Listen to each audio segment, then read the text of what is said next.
Hello everyone, welcome you all to the Rakesh Udayar fitness academy. आज जो है एक शॉर्ट ओरिएंटेशन है, ज़्यादा टाइम नहीं लूँगा, बट आप में से काफ़ी सारे लोग जो इंटरेस्टेड है on the coming Sunday webinar workshop attend करने के लिए। That workshop is all about the cholesterol level, high cholesterol level. तो ये ओरिएंटेशन में आपको समझ में आया कि what you are going to be learn in this workshop, और ये वर्थ इट है या नहीं है, या आपको नॉलेज अपडेट करने की ज़रूरत है या नहीं है। तो बेसिकली आप इस वर्कशॉप में क्या सीखोगे कि फर्स्ट थिंग इज अबाउट कि हमें कोलेस्ट्रॉल की चिंता करने की ज़रूरत है या नहीं है। ठीक है, कोलेस्ट्रॉल बढ़ा हुआ है, is it any kind of signal, या बढ़ा हुआ कोलेस्ट्रॉल लाइफ थ्रेटनिंग हो सकता है, या कोलेस्ट्रॉल एक मार्केटिंग मिथ है, या फार्मास्यूटिकल कंपनी ने क्रिएट किया हुआ एक फेक मॉन्स्टर है कि जिस वजह से वो स्टैटिन नाम की जो मेडिसिन है वो बेच सकते हो। First you understand exactly what is the cholesterol. अगर हम कोलेस्ट्रॉल देखेंगे तो कोलेस्ट्रॉल काफ़ी ज़्यादा ज़रूरी होता है हमारी बॉडी को। हमारी बॉडी की हर एक सेल कैपेबल है टू सिंथेसाइज अ कोलेस्ट्रॉल। अगर हम डाइटरी सोर्स से कोलेस्ट्रॉल नहीं लेते फिर भी हमारी हर एक सेल क्या करती है, ये कोलेस्ट्रॉल को सिंथेसिस करती है। अगर हम कोलेस्ट्रॉल के फंक्शंस देखेंगे तो सेल वॉल जो होता है, हर सेल वॉल जो होती है वो बनती है फॉस्फोलिपिड बायलेयर से, बट उस सेल वॉल के अंदर भी कोलेस्ट्रॉल प्रेजेंट होता है। कुछ हार्मोन्स जैसे कि sex hormone, testosterone, oestrogen, it is also made up of a cholesterol. साथ ही साथ में फैट डाइजेशन के लिए जो हमें बाइल रिक्वायर्ड होता है वो भी कोलेस्ट्रॉल से ही बनती है। हमारे नर्व के ऊपर माइलिन शीथ होती है, इस माइलिन शीथ के अंदर भी कोलेस्ट्रॉल होता है। तो कोलेस्ट्रॉल के तो ढेर सारे फंक्शंस है हमारी बॉडी में, बट अगर ये कोलेस्ट्रॉल की लेवल एक्सीड होती है तो क्या होता है? क्या कोलेस्ट्रॉल से एथेरोस्क्लेरोसिस, हमारे हार्ट के ब्लड वेसल्स के अंदर ब्लॉकेज क्रिएट होके हार्ट अटैक आ सकता है? ये आंसर मिलेगा आपको वर्कशॉप में। The first point you learn about the cholesterol, कि एग्जैक्टली कोलेस्ट्रॉल क्या होता है, कोलेस्ट्रॉल के फंक्शंस क्या होते हैं, एंड हमें कोलेस्ट्रॉल की चिंता करनी चाहिए या नहीं करनी चाहिए। तो एग्जैक्टली मैकेनिज्म क्या है, कोलेस्ट्रॉल कैसे सिंथेसिस होता है, मैं बहुत ज़्यादा न्यूट्रिशनल बायोकेमिस्ट्री नहीं सिखाऊंगा वर्कशॉप के अंदर, बट एक आपको ओवरव्यू दे दूंगा कि एग्जैक्टली ह्यूमन बॉडी के अंदर ये कोलेस्ट्रॉल किस तरह से सिंथेसिस होता है। तो हमारी हर बॉडी तो कोलेस्ट्रॉल सिंथेसिस करती है, 20% कोलेस्ट्रॉल लीवर के अंदर सिंथेसिस होता है। तो ये सिंथेसिस होने के लिए कौन से फैक्टर रिस्पॉन्सिबल है, अगर आप ये फैक्टर समझ लोगे, जब आपको डाइटरी इंटरवेंशन करना होगा आपको पता होगा कि कोलेस्ट्रॉल कैसे बनता है, किस चीज़ से हमारे लीवर के अंदर कोलेस्ट्रॉल बनता है। सो आप उस चीज़ को आप आपके डाइट से एलिमिनेट कर सकते हो, या उस पर्टिकुलर चीज़ को आप कंट्रोल कर सकते हो जिस वजह से आपकी कोलेस्ट्रॉल लेवल ना बढ़े। तो कोलेस्ट्रॉल क्या है? कोलेस्ट्रॉल एक लिपिड का टाइप है। कौन सा टाइप है? डिराइव्ड लिपिड से कोलेस्ट्रॉल बनता है। तो ये जो कोलेस्ट्रॉल है it is kind of a vaccine substance, और हमारे बॉडी के अंदर ब्लड प्लाज्मा के अंदर ये वैक्सी सब्सटेंस डिसॉल्व नहीं होता है। तो ये सर्कुलेट कैसे होगा बॉडी में?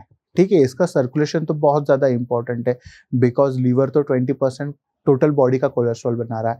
तो ये सर्कुलेट कैसे होता है बॉडी के अंदर? इसको सर्कुलेट करने के लिए एक पर्टिकुलर मैकेनिज्म होता है, एक पर्टिकुलर टैक्सिस होती है, उसको हम कहते हैं लाइपोप्रोटीन।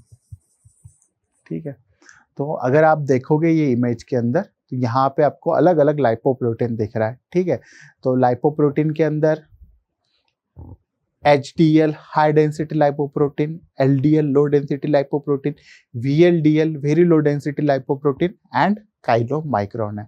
और आगे जाके देखोगे तो ढेर सारे हैं, IDL है, बट इन चीज़ों की हमें ज़रूरत नहीं है, जितनी चीज़ें ज़रूरत है उतनी हम सीखेंगे।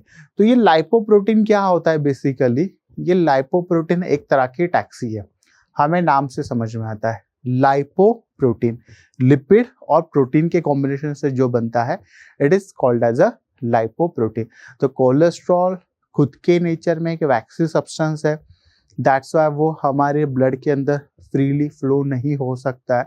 तो इसको फ्लो करने के लिए, बॉडी के अंदर सर्कुलेट करने के लिए ट्रांसपोर्ट करने के लिए हमारे बॉडी के पास एक मैकेनिज्म है जिसको हम लाइपोप्रोटीन्स कहते हैं, और ये lipoprotein as a carrier vehicle काम करता है।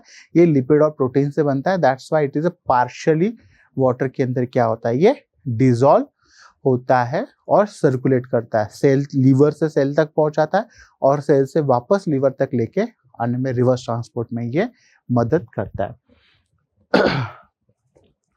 तो जो हार्ट के अंदर ब्लॉकेजेस क्रिएट होते हैं जिस वजह से हार्ट अटैक आता है, तो वो हार्ट अटैक आने के लिए इज इट कोलेस्ट्रॉल रिस्पॉन्सिबल या लाइपोप्रोटीन रिस्पॉन्सिबल है? You will find out the answer. क्या कोलेस्ट्रॉल की वजह से हार्ट को ब्लड सप्लाई करने वाली वेसल्स के अंदर ब्लॉकेज क्रिएट होते हैं, या इस लाइपोप्रोटीन की वजह से होते हैं? ठीक है, तो ब्लॉकिंग ऑफ आर्टरी के लिए कौन रिस्पॉन्सिबल है? इज इट कोलेस्ट्रॉल या लाइपोप्रोटीन?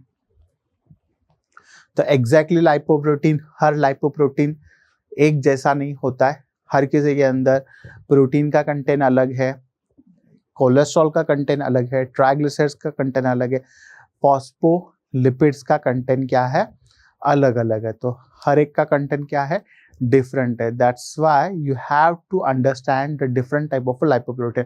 आप में से काफी सारे लोगों ने सुना होगा कि HDL, that is a high density lipoprotein, is good for the cardiovascular health। तो आप में से काफी सारे लोगों ने ये भी सुना होगा LDL, low density lipoprotein, is bad for the cardiovascular health and LDL is responsible for heart attack। तो हार्ट अटैक आने के लिए LDL भी क्या हो सकता है, रिस्पॉन्सिबल हो सकता है।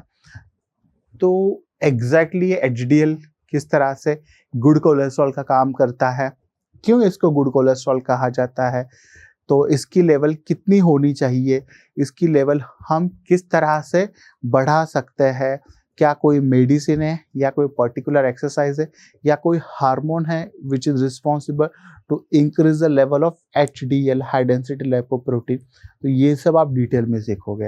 एंड सेकंड थिंग कि LDL, लो डेंसिटी लाइपोप्रोटीन, इसको बैड कहा जाता है। तो क्यों बैड कहा जाता है, इसके अंदर कौन सा पर्टिकुलर प्रोटीन होता है, तो वो प्रोटीन रिस्पॉन्सिबल है क्या ब्लॉकेज क्रिएट करने के लिए, एथेरोस्क्लेरोसिस क्रिएट करने के लिए, या सिर्फ और सिर्फ ये LDL ही रिस्पॉन्सिबल है एथेरोस्क्लेरोसिस के लिए? IDL, VLDL, इनका कुछ रोल है क्या एथेरोस्क्लेरोसिस को या हार्ट के अंदर ब्लॉक क्रिएट करने को? ये भी आप इन डेप्थ समझोगे। तो वंस यू अंडरस्टैंड कि एक पर्टिकुलर लाइपोप्रोटीन या particular lipoproteins are responsible for creating blockage inside the blood vessels, then क्या ये सिर्फ एक ही फैक्टर है एथेरोस्क्लेरोसिस के लिए, यानी ब्लड वेसल्स के अंदर ब्लॉक क्रिएट करने के लिए? बाय द वे, एथेरोस्क्लेरोसिस क्या होता है बताना रह चुका है मेरा। तो एथेरोस्क्लेरोसिस मतलब क्या है, ये नॉर्मल हेल्दी ब्लड वेसल्स है, इसके अंदर कहीं पे भी ब्लॉकेज नहीं है। एथेरोस्क्लेरोसिस में क्या हो रहा है, ब्लड वेसल के अंदर ब्लॉक क्रिएट हो रहा है, ब्लड वेसल के अंदर ब्लॉक क्रिएट हो रहा है, और ये ब्लॉकेज क्रिएट होने की process from the age of 15 start होती है। 15, you heard right, I am not saying 50, I am saying a 15, 15। हाँ एग्जैक्टली आपने सही सुना है। तो 15 साल की एज से ब्लड वेसल्स के अंदर ब्लॉकेज होने की प्रोसेस स्टार्ट हो चुकी है। अगर आपकी एज 15 से ज़्यादा है तो समझ लो ब्लॉकेज होना स्टार्ट हो चुका है। मेरी ब्लड वेसल्स के अंदर भी ब्लॉकेज होना स्टार्ट हो चुका है, बट हमारे हाथ में है। तो ब्लॉकेज होने से हार्ट अटैक नहीं आता है। हार्ट अटैक आने के लिए ये ब्लड वेसल्स का नैरोइंग होना ज़रूरी है। देन ये जो क्रिएट हुआ है ये ब्लॉक, इसको रप्चर होना ज़रूरी है।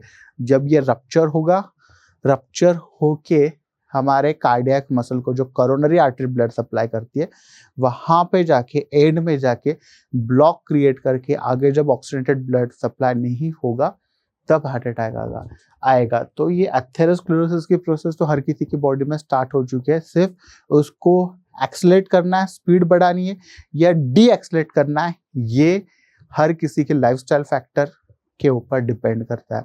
तो एक्सलेट भी हो सकता है, डी एक्सलेट भी हो सकता है। आई एम नॉट सेइंग कि ब्रेकिंग 100% पॉसिबल है, पर डी एक्सलेट 100% हो सकता है। तो अगर किसी की बॉडी में एथेरोस्क्लेरोसिस हो रहा है, ब्लॉकेज क्रिएट हो रहा है, तो उसके लिए कौन सी टेस्ट होती है, या कौन सी सोनोग्राफी होती है, या कोई सिटी स्कैन अवेलेबल है कि जिससे हम डिटेक्ट कर पाए कि ब्लड वेसल्स के अंदर ब्लॉकेज कितने क्रिएट हुए हैं। तो ये सब चीजें आप सीखोगे। Then you will learn about the, ये जो ब्लॉक बनने की प्रोसेस है ये कैसे होती है, एग्जैक्टली क्या पॉजिटिव फैक्टर है। जो ब्लड वेसल्स के अंदर सिंगल लाइन ऑफ सेल है, ठीक है, इसको एंडोथेलियम कहा जाता है, और ये एंडोथेलियम सेल का डिसफंक्शन क्रिएट होता है। तो ये एंडोथेलियम का डिसफंक्शन होने के लिए कौन से फैक्टर रिस्पॉन्सिबल है, तो एक सिंपल 2 फैक्टर बताऊंगा, बाकी फैक्टर हम लेक्चर में पढ़ेंगे। First is the mechanical stress. जब भी किसी का ब्लड प्रेशर ज़्यादा होगा तो मैकेनिकल शेयर प्रेशर जो होता है ना, इस एंडोथेलियम पे आ जाएगा, एंडोथेलियम डैमेज होगा। Second, chemical stress. अगर कोई स्मोकिंग कर रहा है तो स्मोक करते वक्त ढेर सारे फ्री रेडिकल्स इनहेल किए जाते हैं, सीधा ब्लड के अंदर मिक्स किए जाते होते हैं, और देन ये एंडोथेलियम को डैमेज करते हैं। जब एंडोथेलियम डैमेज हो जाएगा तो particular lipoprotein containing a specific protein is going to enter inside the sub endothelial space. तो ये क्या है, ये डैमेज एंडोथेलियम है, this is the sub endothelial space है, ये पूरा सब एंडोथेलियल स्पेस है। तो यहाँ पे वो पार्टिकल्स माइग्रेट कर जाएंगे और ये ब्लॉकेज होने की प्रोसेस स्टार्ट हो जाएगी, ठीक है। तो फोम सेल क्या होता है, फैटी स्टेक क्या होता है, अल्टीमेटली प्लाक कैसे बनता है, प्लाक कैसे रप्चर होता है, थ्रोम्बोस फॉर्मेशन क्या होता है, ये सब आप क्या करोगे, इन डेप्थ पढ़ोगे। जब आप ये सब पढ़ोगे कि एग्जैक्टली क्या होता है, ब्लॉकेज बनने की प्रोसेस क्या है, उसके अंदर कोलेस्ट्रॉल का रोल क्या है, लाइपोप्रोटीन का रोल क्या है, जब आप ये सब चीज़ें पढ़ लोगे, समझ लोगे, then we will learn about the dietary interventions. तो ये डायट्री इंटरवेंशंस क्या होने चाहिए, कौन से चेंजेस हमने डाइट में करने चाहिए कि जिस वजह से हार्ट हेल्थ इंप्रूव हो, साथ ही साथ कोलेस्ट्रॉल की लेवल भी कम हो पाए। एज अ फिटनेस कोच आपको ये चीज़ें समझना बहुत ज़्यादा ज़रूरी है, और आपकी एडवाइस भी बहुत मैटर करेगी। मान के चलो आपके क्लाइंट का हाई कोलेस्ट्रॉल की वजह से स्टैटिन चल रहा है, एट्रोवास्टैटिन चल रहा है, रोज़वास्टैटिन चल रहा है, ठीक है, स्टिल अगर आप डाइटरी मॉडिफिकेशन करोगे, देयर में बी चांस कि एट्रोवास्टैटिन 2nd जनरेशन, रोज़वास्टैटिन 3rd जनरेशन है, तो आप डाइटरी मॉडिफिकेशन करोगे तो देयर में चांस कि उसके 20 मिलीग्राम एट्रोवास्टैटिन डॉक्टर डिक्रीज करके 10 पे लेके आएगा, और ऐसा नहीं होगा तो ये बढ़ेगा, एट्रोवा से रोज़वास्टैटिन चलेगा, रोज़वास्टैटिन से और मल्टीपल ड्रग थेरेपी स्टार्ट हो जाएगी। इनिशियली 2 ड्रग्स यूज़ किए जाएंगे, देन बाद में कंट्रोल नहीं होता तो 3 ड्रग्स भी यूज़ किए जा सकता है। सो डाइटरी इंटरवेंशन, तो जब भी किसी को हाई कोलेस्ट्रॉल डिटेक्ट होता है तो डॉक्टर प्रिस्क्रिप्शन के ऊपर सबसे पहला वर्ड और सेंटेंस लिखता है lifestyle modification, need to achieve 5 kg 8 kg fat loss, weight loss. लोग रिलीजियसली जब डॉक्टर मेडिसिन लिखता है बोलता है अगर नहीं खाओगे तो हार्ट अटैक आ सकता है, कुछ भी हो सकता है। तो जिस तरह से ब्लड प्रेशर की मेडिसिन बिना चुके लेते हैं, बिना चुके वो कोलेस्ट्रॉल लोअरिंग मेडिसिन लेते हैं, बट जो डॉक्टर की फर्स्ट एडवाइस थी, लाइफस्टाइल मॉडिफिकेशन, क्या हर कोई उतना सीरियसली उस चीज़ को लेता है? अगर लोग उतने सीरियसली उस चीज़ को लेना स्टार्ट कर दे तो definitely no need to use any pharmaceutical agent to lower down the cholesterol level.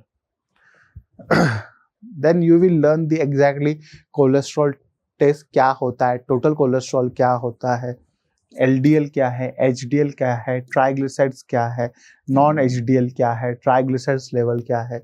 ये ऐसे मैं आपको एक लिपिड प्रोफाइल का रिपोर्ट दिखा के इन डेप्थ पढ़ाऊंगा। ऑप्टिमल रेंज कितनी होनी चाहिए, क्या होना चाहिए, कब कौन सा डाइटरी इंटरवेंशन काम करना चाहिए। अगर नहीं होता है अल्टीमेटली, अगर ट्राइग्लिसराइड्स के लेवल, कोलेस्ट्रॉल के लेवल स्काई रॉकेट है, बहुत ज़्यादा बढ़ी हुई है।